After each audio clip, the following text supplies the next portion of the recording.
Les backstands, les machines là, pour travailler par abrasion, donc ça c'est des machines que je fabrique moi.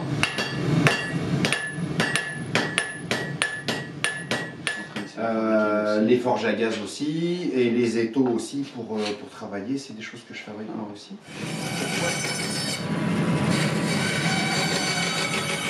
Pourquoi? Parce qu'au début, je ne trouvais pas ce qui me convenait, donc j'en suis arrivé à le faire. Et puis bah, comme maintenant ça me convient, et puis qu'apparemment ça convient à d'autres couteliers, il m'arrive d'en faire aussi pour Là, un inox, il n'a pas de fibre, contrairement à un acier carbone. Donc le fait de forger un acier inox, c'est faisable, mais ça ne va pas lui apporter une plus-value. Bah pour moi, je préfère un couteau non forgé mais bien fait plutôt qu'un couteau forgé mal forgé.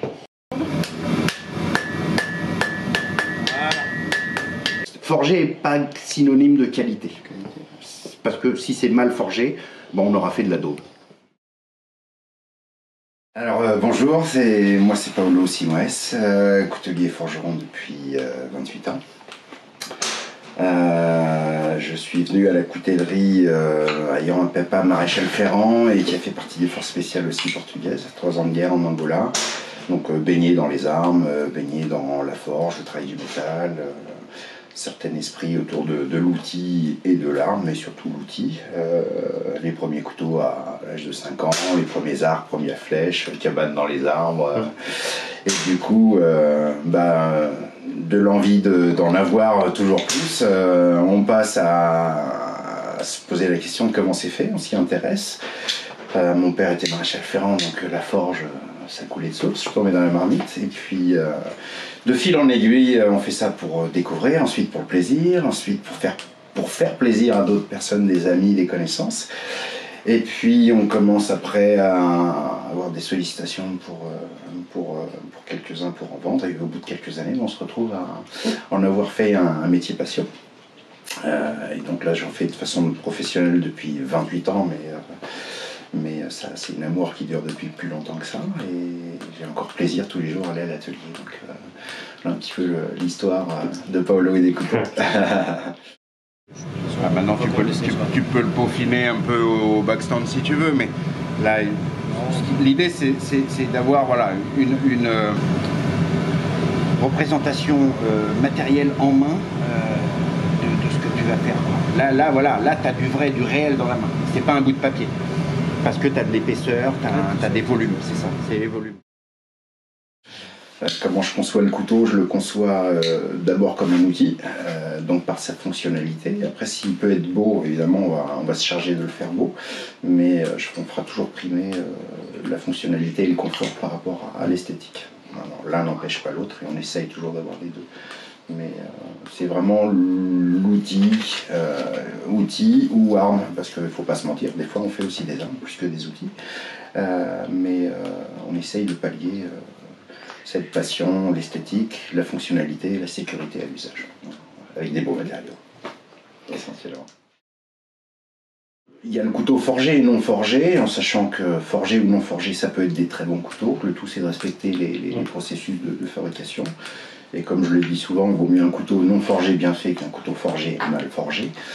Tu t'es rendu compte tout à l'heure, lorsqu'on a forgé ensemble, que ça nécessite quand même de faire attention à un certain nombre de choses, mais c'est plaisant.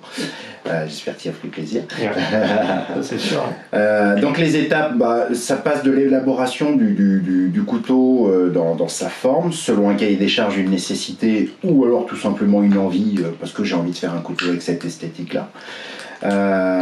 Donc de l'idée qui est dans notre tête ou de la nécessité de l'outil va déterminer un certain nombre de critères, la taille, la forme, la largeur, le poids, le type d'acier, selon l'usage qu'on veut en faire. Donc vont aboutir de tout ça à un dessin. Ce dessin va être matérialisé ensuite sur le métal par le biais de la forge ou alors par le biais d'enlèvement de matière, d'abrasion sur une tôle d'acier. Une fois que ça s'est fait, que le contour, la forme du couteau est donné soit par la forge, soit par l'enlèvement de matière, on va faire ce qu'on appelle les émoutures, donc c'est les biseaux du tranchant. Ensuite, perçage du manche ou préparation de l'asseoir, ce qui rentre dans un manche monobloc avant le traitement thermique. Le traitement thermique, ça consiste à durcir le métal et ensuite à faire ce qu'on appelle un revenu qui permet de détendre, déstresser l'acier pour le garder dur mais lui redonner un peu de flexibilité.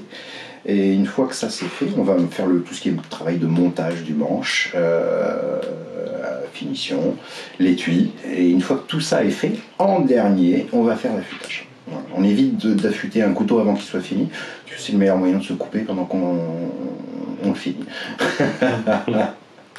Donc voilà, principalement en gros comme ça les différentes étapes de fabrication. Là c'est une trentaine C11 qui va être galéré à forger. Là on peut partir en section ronde. Non, c'est un acier à teneur en nickel, c'est quand je fais du damas pour faire des contrastes. Mais là on part des fois de section même encore plus grosses que ça. Hein.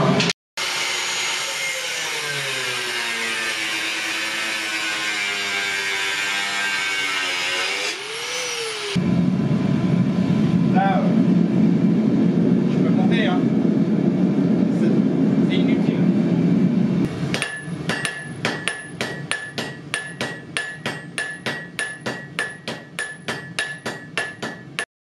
Bah maintenant on arrête de jouer.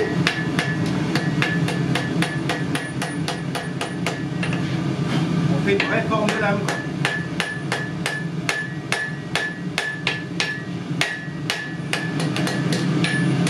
Donc on peut aller très très fin. Hein. Mais par contre, tu vois, je me mets ici. Parce que si je fais ça et que je tape, du coup, ça va se tendre. Si je veux que ça reste droit au dos, il faut que je reste sur l'entrée.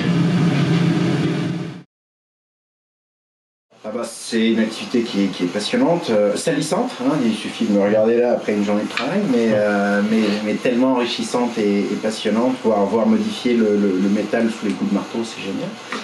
Après, qu'on essaye par soi-même dans son coin ou en allant voir quelqu'un, les deux sont bons. On va plus vite en allant voir quelqu'un qui peut montrer, qui peut guider, mais surtout avoir à l'esprit la sécurité. C'est important. Si on se met à cette activité-là, faire attention, parce que qui dit forge dit feu, qui dit feu dit pièces incandescentes, dit plein de choses qui peuvent arriver. On peut très bien se prendre un bout de limaille chaude dans l'œil, enfin voilà, des gants, un tablier, pas en t-shirt, idéalement, et puis des lunettes, très important, les yeux, très important, et puis se faire plaisir, que ce soit au gaz, au charbon, enfin, il faut y goûter, c'est addictif, une fois qu'on a mis le doigt dans l'engrenage, on a envie d'y retourner, mais voilà, idéalement le faire avec quelqu'un qui a un minimum déjà d'habitude pour guider. Et la coutellerie, pareil, on parle de forge, mais la coutellerie en général, c'est addictif.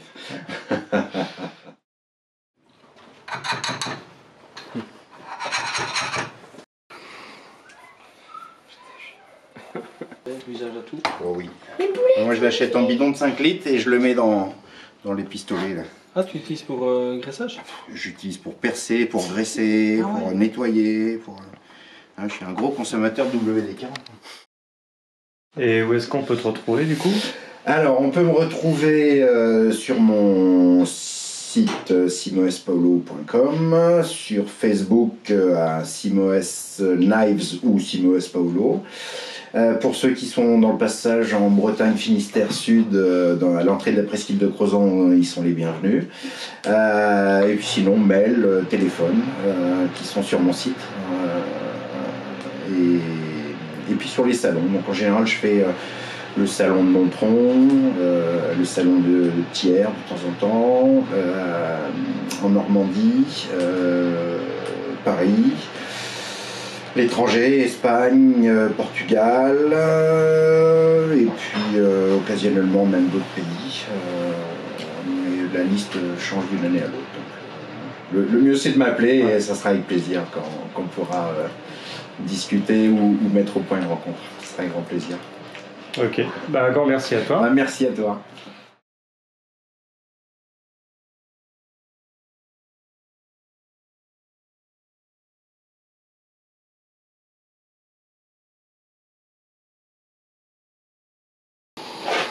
faire le test du poil. Le poil de portugais quand même, hein. C'est un rasoir.